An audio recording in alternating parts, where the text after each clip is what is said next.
どうも、ラーメンメディアクリエイター、キンキンラーメン堂の野川です。株式会社ギフトジャパンプロデュース斉藤です。斉藤さん、よろしくお願いします。今回斉藤さんに聞きたいのが、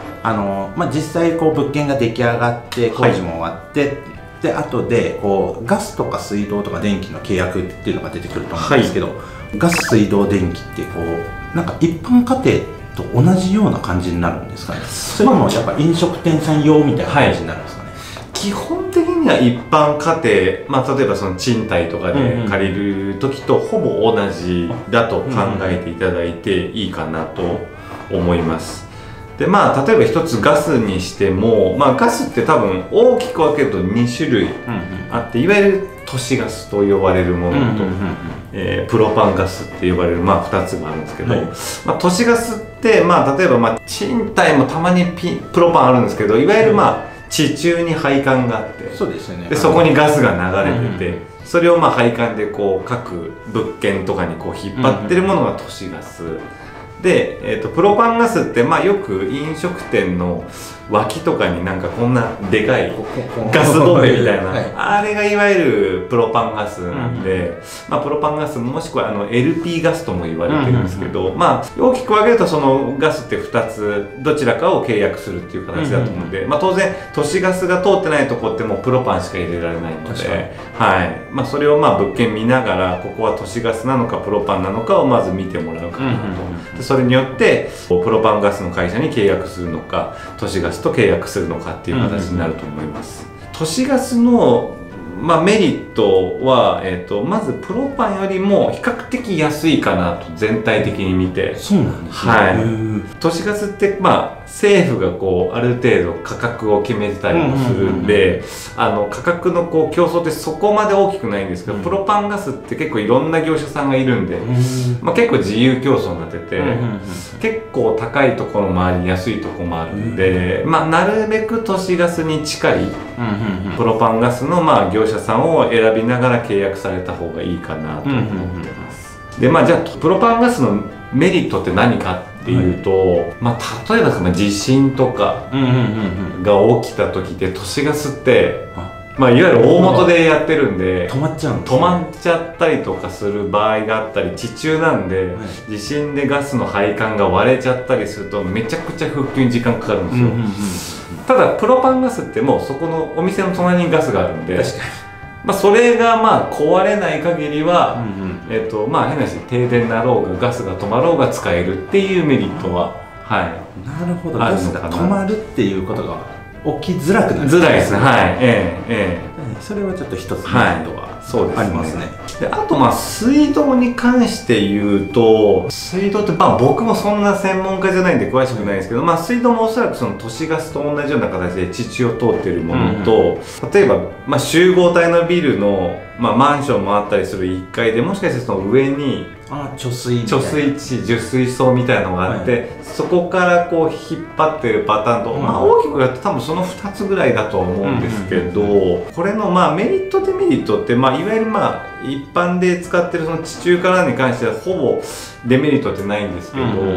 受水槽の場合だとどうなんですかね、いわゆるその水質の検査だったりとか、なるほど、たまにいわゆるその獣が中に入り込んじゃうとかっていうパターンもありつつもあると思うんで、そういう水質検査とか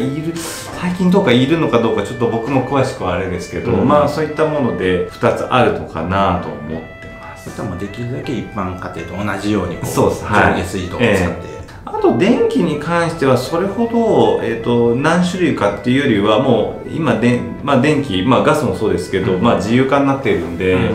いわゆる東電さんみたいなああいう管轄の絵もあれば、いわゆる民営化された会社の方がやってらっしゃる電気もあるんで、そこはもう値段とかその辺見ながら契約していただければなとは思いますね。なるほど。あとオープンに際して必要な契約みたいなのって保険みたいなのって絶対ついてるじゃないですか。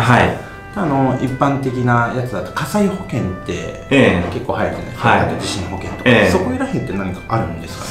いわゆる飲食店の保険って、そういう保険を専門に扱ってる会社さんってすごいいっぱいあるんですけど、自動車保険と同じような形で、かければかけるほど、何かあった時にいっぱい返ってくるよっていうのがあって、内容としては先ほど言ったように災害系、火災だったりとか地震だったりとか、例えば津波だったりとか、あと台風だったりとか、そういうのがあった時の損害した時に保険金が下りますよとか、なるほどっていうのがあったり、あとは食中毒とかでお客さんがちょっと例えば病院に入院しちゃったりとか、っていう時のその入院した保険とか下りる場合もありますし、あとは営業中、従業員さんがやけどしちゃいましたとか、従業員さんが包丁で手切っちゃいましたとか、あとはお客さんにラーメンぶっかけちゃってもうドラってなって大やけどしたりとか、例えば服が全部汚れてクリーニング出さなきゃいけないみたいな。確かにちょっとありえない話そうね、どうしても床が滑りやすくなる、そうですね。そういったものの営業中に起きる時にそのにかかる費用がその保険から下りるとかっていう形があるので、実際僕も昔店長だった時にたまたまお客さんがコートを棚の上に置いたんですよ。で当時まだそんな LED がない時代で、いわゆるハロゲンみたいな結構熱が持つタイプで2時間ぐらいそこに置いててホール中すごい焦げ臭かったんですよ。なんだと思ったらそのコートが焼けてて、火事にはならなかったんですけど、じりじりでもコートビリビリに破れちゃって焦げちゃって、でそういうのを本当に保険で適用して保険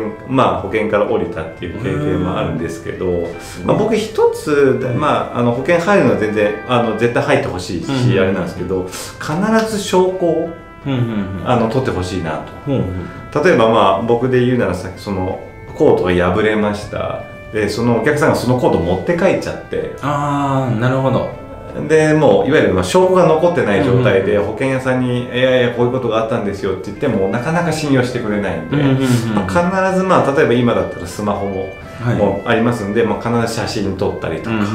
声に残したりとかっていう形で証拠を残さないとなかなかちょっと保険が下りないパターンがあるので、そこだけは注意してもらいたいな。確かにせっかく保険入ってるのにってなっちゃいますもんね。なるほど。そしたら保険をうまく使うためにはやっぱり証拠を残す、撮影しておくっていうのが重要になるんですね。なので心配な方はちょっと月々の保険を少し高めに設定してやっていただいて、例えば1年2年経ってじゃあこの部分はちょっといらないよねっていうので、徐々に見直しかけていくっていうのも一つありかなと思ってます。それはやっぱりオーナーさんによって入る保険って全然変わってくるんですか、種類というか。オーナーさんとか企業さんによってどんだけ保険入ってあんまり入らない人もいるんですか。最低限な、そうですね。本当に最低限な形で入る方もいらっしゃるんですけど、ただ入らないっていうパターンは絶対ないようにしてほしい。必ず何か入ってほしいです。飲食店用の保険、確かに何かしらに入っておかないとちょっと何かあった時の不安がでかいですよね。そういうのの未契約でトラブったみたいなのってあるんですか。当日入ったことぐらいですかね。そんなことがあったんですね。僕も過去そういうサポートとかいろいろやってて、自分の会社のお店だったんですけど、いろいろチェックしてて、オープン当日にそうだ、ここ店舗保険入ってたっけみたいな。でうちのちょっと経理とか財務やってるのに「あれここ入ってる?」って言ったら「いや入ってない」みたいな。で今から入れますみたいな。